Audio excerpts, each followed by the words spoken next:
Dojenčka pri vsakodnevni negi pogosto dvignemo in prestavimo.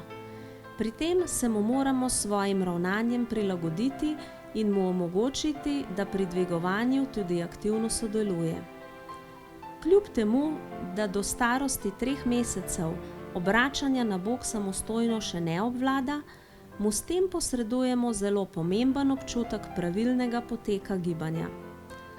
S ponavljanjem se bo dojenček ustreznih vzorcev gibanja naučil precej hitreje in lažje.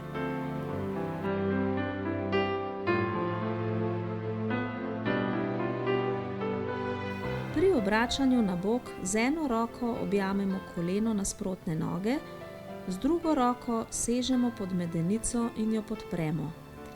Z rokama naredimo blag vzdolžni nateg trupa.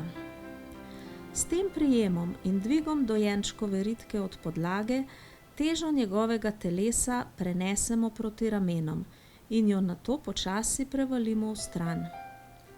Aktivnost v mišicah vratu in ramen omogoči, da obratu na bok sledita tudi glava in zgornja roka. V sodelovanju z dojenčkom moramo biti nekoliko bolj počasni in z občutkom slediti njegovemu ritmu.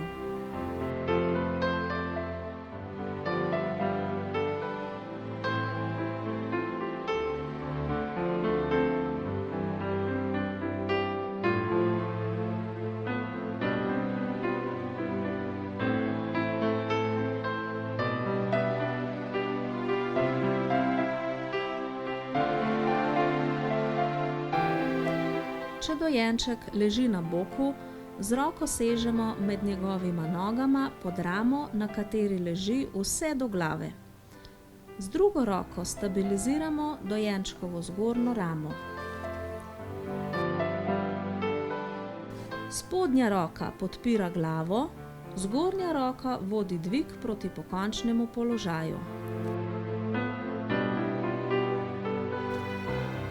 Bolj ko je glava pokonci, lažje jo dojenček obvladuje sam. Z rokama nudimo varno oporo in ustrezno pomoč.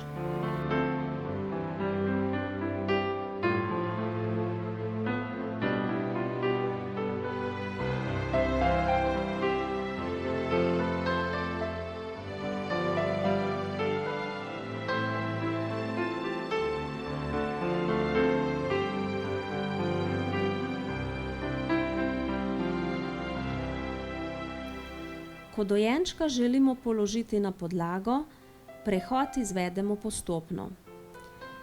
Pri pestovanju ga z eno roko podpiramo pod ritko, z drugo pa ob strani telesa in pazimo na poravnanost trupa in glave ter položaj rok spredaj.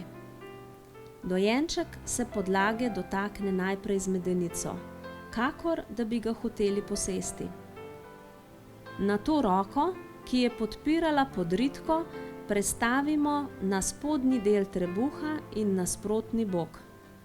Druga roka sočasno podpira glavo ali pomaga ohranjati stabilnost rame. Težo telesa s pomočjo roke, ki je na trebuhu, potisnemo od sebe vstran proti dojenčkovemu kolku. Z usklajenim delovanjem obeh rok vodimo spuščanje na bok. Najprej se podlage dotakne stranski del trupa, nato rama in nazadnje na podlago položimo še glavo.